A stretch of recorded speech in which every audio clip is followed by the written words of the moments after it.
Hello friends, income tax के cases की series में आज जो केस हम डिस्कस करेंगे वो सेक्शन 271 सबसेक्शन 1 क्लॉज सी की पेनल्टी को लेकर के है। सेक्शन 271 सबसेक्शन 1 क्लॉज सी की पेनल्टी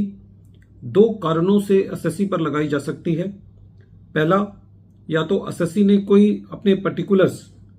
गलत दिए हों इनकम टैक्स डिपार्टमेंट को, या एसएससी ने अपनी इनकम को कंसील किया हो। प्रेजेंट केस में हिमाचल प्रदेश हाई कोर्ट के सामने एक इशू था कि यदि एसएससी कोई अपने इनकम टैक्स के रिटर्न के अंदर कोई क्लेम करता है और असेसिंग ऑफिसर ये पाता है कि वो क्लेम सही नहीं है, जैसा कि प्रेजेंट केस में एसएससी ने ये कहा कि मेरी शेयर्स की इनकम पर मुझे कैपिटल गेन हुआ है, लेकिन असेसिंग ऑफिसर का ये मत था कि वो कैपिटल गेन नहीं है, वो बिजनेस इनकम है, और जिसको ना केवल सीआईटी अपील ने, ट्रिब्यूनल ने और हाई कोर्ट ने कंफर्म किया। तो क्या खाली इस वजह से कि एसएससी की डिमांड को हाई कोर्ट ने कंफर्म कर दिया है, एसएससी के ऊपर सेक्शन 271 सबसेक्शन 1 क्लॉज सी की पेनल्टी अनिवार्य हो जाती है?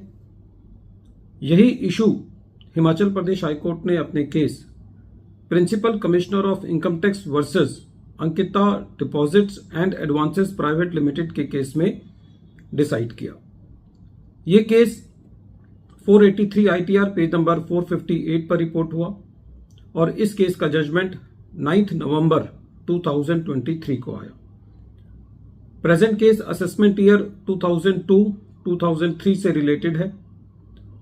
प्रेजेंट केस के अंदर एसएससी ने कोई शेयर सेल किए और उन शेयर्स की सेल पर कैपिटल गेन के बतौर उसको अपनी इनकम में लेते हुए उस पर टैक्स दिया। लेकिन जब असेसमेंट प्रोसीडिंग्स चल रही थी तो असेसिंग ऑफिसर का यह मानना था कि क्योंकि एसएससी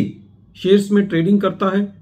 और एसएससी ने शेयर्स का ही इन्वेस्टमेंट किया हुआ है, तो ऐसे केस में एसएससी ने जो शेयर्स बेचे हैं वो कैपिटल गेन की परिभाषा में नहीं आते, वो बिजनेस और प्रोफेशन की इनकम में आते हैं। असेसिंग ऑफिसर का यह भी कहना था कि एसएससी जो अपने शेयर्स दिखा रहा था वो 2000 के ईयर तक उनको as a stock in trade दिखा रहा था, लेकिन अब एसएससी ने उसको इन्वेस्टमेंट दिखाना शुरू कर दिया। इस वजह से भी ये कहा जा सकता है कि एसएससी ने अपने पर्टिकुलर्स जो है वो गलत सबमिट किए हैं और अकॉर्डिंगली असेसिंग ऑफिसर ने एसएससी का जो हेड ऑफ इनकम था चेंज कर दिया, जिसकी वजह से एसएससी की टैक्स लायबिलिटी बनी, जिसको सीआईटी अपील और ट्रिब्यूनल ने भी कंफर्म किया। जैसे ही ट्रिब्यूनल ने एसएससी की डिमांड को कंफर्म किया, असेसिंग ऑफिसर ने एसएससी के ऊपर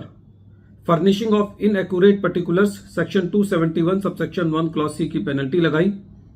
सीआईटी अपील ने भी उसको कंफर्म किया पेनल्टी के ऑर्डर को, और जब मैटर ट्रिब्यूनल के पास था तो एसएससी का यह कहना था कि मैंने कोई भी पर्टिकुलर्स गलत सबमिट नहीं किए, मैंने जो भी शेयर सेल किए थे उसकी सारी की सारी इंफॉर्मेशन मैंने अपने इनकम टैक्स की रिटर्न के अंदर दायर की, और असेसिंग ऑफिसर ने जो भी मैंने इंफॉर्मेशन दी है उसको कहीं पे भी इनकरेक्ट नहीं पाया। तो मेरे ऊपर सेक्शन 271 सबसेक्शन 1 क्लॉज सी की पेनल्टी, जो कि या तो फर्निशिंग ऑफ इनएक्यूरेट पर्टिकुलर्स के लिए लगाई जाती है या कंसीलमेंट ऑफ इनकम के लिए लगाई जाती है, वो पेनल्टी नहीं बनती। सीआईटी अपील ने भी पेनल्टी के ऑर्डर को कंफर्म कर दिया था। जब मैटर ट्रिब्यूनल के पास था तो ट्रिब्यूनल ने यह कहा कि सेक्शन 271 सबसेक्शन 1 क्लॉज सी की पेनल्टी दो चीजों के लिए लगाई जाती है, फर्निशिंग ऑफ इनएक्यूरेट पर्टिकुलर्स के लिए और कंसीलमेंट ऑफ इनकम के लिए। ट्रिब्यूनल का यह कहना था कि यदि एसएससी को पेनल्टी के लिए एक्सपोज करना है, यदि एसएससी के ऊपर पेनल्टी लगानी है, तो इसके लिए जरूरी है कि एसएससी पेनल्टी के प्रोविजन से स्ट्रिक्टली कवर होना चाहिए, तभी एसएससी के ऊपर पेनल्टी लग सकती है। ट्रिब्यूनल का यह कहना था कि किसी भी इमेजिनेशन में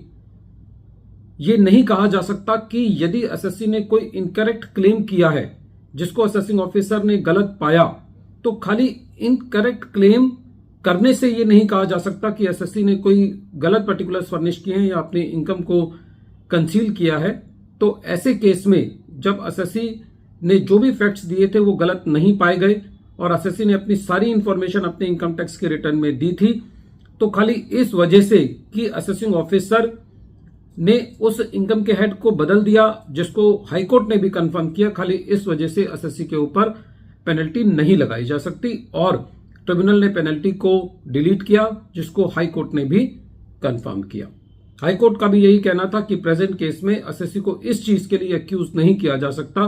कि एसएससी ने कोई अपनी इनकम को कंसील किया है या इनएक्यूरेट पर्टिकुलर्स फर्निश किए हैं। वीडियो के अंत में एक बार फिर मैं केस का नाम रिपीट कर रहा हूं। केस का नाम है principal commissioner of income tax versus Ankita deposits and advances private limited, और ये केस 483 ITR पेज नंबर 458 पर रिपोर्ट हुआ और इस केस का जजमेंट 9 नवंबर 2023 को आया। Thank you friends.